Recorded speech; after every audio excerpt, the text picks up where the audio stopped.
बिस्मिल्लाहिर्रहमानिर्रहीम। अस्सलाम वालेकुम नाजरीन, कैसे हैं आप लोग। आज आप लोगों के साथ बहुत ही अमेजिंग रेसिपी शामी कबाब की मैं शेयर करने वाली हूँ। ये रेशेदार बीफ शामी कबाब आप जब बनाएंगे तो आपको बहुत ही आसान लगेंगे, क्योंकि इसे बनाने के लिए आपको किसी भी मशीनरी की ज़रूरत नहीं, ना ही किसी चॉपर की, ना मिक्सर की। अब बिना पीसे ही इसे बना सकते हैं और महीनों इसे स्टोर कर सकते हैं। सहरी में एंजॉय कर सकते हैं, अफ्तारी में एंजॉय कर सकते हैं, बच्चों को लंच बॉक्स के लिए दे सकते हैं। तो बहुत ही छोटे छोटे टिप्स एंड ट्रिक्स आपके साथ शेयर करूंगी, तो रेसिपी का आपने कोई भी पार्ट मिस नहीं करना और मेरे साथ बने रहिए।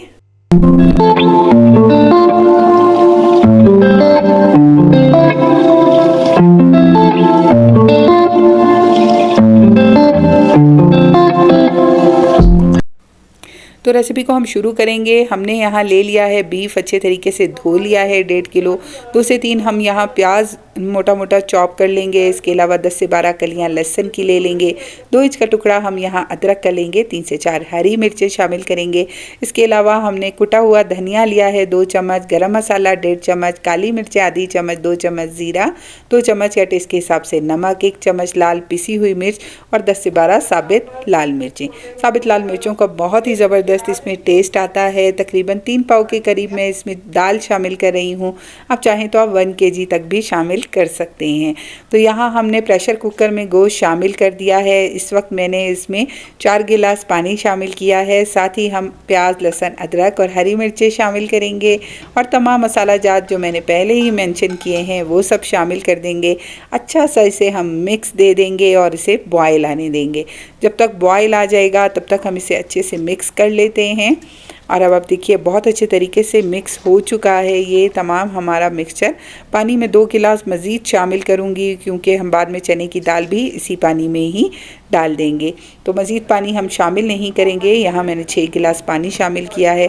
प्रेशर दे रही हूँ मैं 30 मिनट्स के लिए। आप अपने इलाके के हिसाब से प्रेशर दे सकते हैं या आप इसे नॉर्मल पैन में भी गला सकते हैं, जब तक ये बिल्कुल सॉफ्ट बॉयल ना हो जाए। अब देखिए 30 मिनट्स के प्रेशर के बाद गोश्त हमारा बहुत अच्छे तरीके से सॉफ्ट हो चुका है, जैसा कि आपको स्क्रीन पे नज़र आ रहा है कि कितना अच्छा गल चुका है। अब हम शामिल करेंगे जो हमने पहले से भिगो दी थी चना दाल, वो हम पानी निकाल कर इसमें शामिल कर देंगे। आप देख रहे हैं भिगोने की वजह से हमारी दाल कितनी अच्छी तरीके से फूल गई है। और इसे भी हम अच्छे तरीके से मिक्स होने देंगे और पानी को बॉयल आने देंगे। जब पानी बॉयल आ जाएगा तो हम दोबारा से 20 मिनट के लिए इसे प्रेशर दे देंगे। अगेन आप अपने इलाके के हिसाब से इसे प्रेशर दे सकते हैं। 20 मिनट गुजर चुके हैं, दाल हमारी बिल्कुल सॉफ्ट हो चुकी है। अच्छे तरीके से मैं यहाँ इसका पानी खुश कर रही हूँ और साथ साथ मैश भी करती जा रही हूँ। तो आधा मिक्सचर तो पहले से ही हमारा मैश हो चुका है और बाकी को हम यहाँ मैशर की मदद से मैश कर लेंगे। मैंने इसे डिश आउट कर लिया है। अच्छे से 4 से 5 मिनट आप मैश कर लें तो इस तरह रेशे बिल्कुल अलग हो जाएंगे और दाल बिल्कुल बहुत अच्छे तरीके से मैश हो जाएगी। तो बिल्कुल किसी चॉपर मिक्सर के बगैर हमने अच्छे से मैश कर लिया है, जैसा कि आपको स्क्रीन पे नज़र आ रहा है। बगैर किसी झंझट के हमारा मिक्सचर तैयार हो चुका है। हरी मिर्चें शामिल की हैं 3 से 4 और 3 से 4 बारीक चॉप किए हुए प्याज। साथ ही धनिया और पुदीना शामिल करेंगे। आप अपने हिसाब से हरी मिर्चें शामिल करें अगर आप डालना चाहते हैं बच्चों के हिसाब से। और 3 अंडे हम शामिल कर रहे हैं। बहुत ही अच्छा मॉइस्चर रहता है अंडों से, टेस्ट भी इन्हेंस हो जाता है। साथ आप अंडे के बगैर भी इसे फ्राई कर सकते हैं बाद में। तो अब यहाँ मेरे पास एक सांचा है कबाब बनाने वाला। इससे तमाम कबाब इक्वल साइज़ के बन जाते हैं। मैं इससे बना रही हूँ, आप चाहें तो आप बाय हैंड भी बना सकते हैं। तो तमाम कबाब के मिक्सचर की हम टिक्कियाँ बना लेंगे। अगर आप फ्रीज़ कर रहे हैं तो ये टिप ज़रूर रख लें कि आपने इसे ज़रूर ऊपर से भी रैप कर देना है फ्रीज़ करने से पहले, ताकि इसका मॉइस्चर अंदर स्टोर हो रहे और ड्राई ना हो कबाब। जब ये फ्रीज़ हो जाएंगे तो आप एयर टाइट बैग्स में इन्हें स्टोर कर सकते हैं। मंथ्स के लिए आप स्टोर कर सकते हैं। तो बच्चों के बहुत काम आते हैं ये। तो चलिए अब हम अपने कबाबों को फ्राई कर लेते हैं बहुत अच्छे तरीके से। इसमें मैं 2 अंडों से इसकी कोटिंग करूँगी। नमक और लाल मिर्च मैंने शामिल की है। अच्छे से फेंट लेंगे अंडों को और अच्छे तरीके से आप फेंटें तो बहुत अच्छी तरीके से इसकी कोटिंग होती है। अब हम कबाबों को 1 बाय 1 कोट करते जाएंगे और मीडियम आंच पे मैंने ऑयल गरम किया है तवे पर। शैलो फ्राई इसे हम यहाँ कर लेंगे। तो यहाँ मैं बाकी कबाब भी शामिल कर दूंगी। 6 से 7 कबाब मैं एक वक्त में फ्राई कर रही हूँ।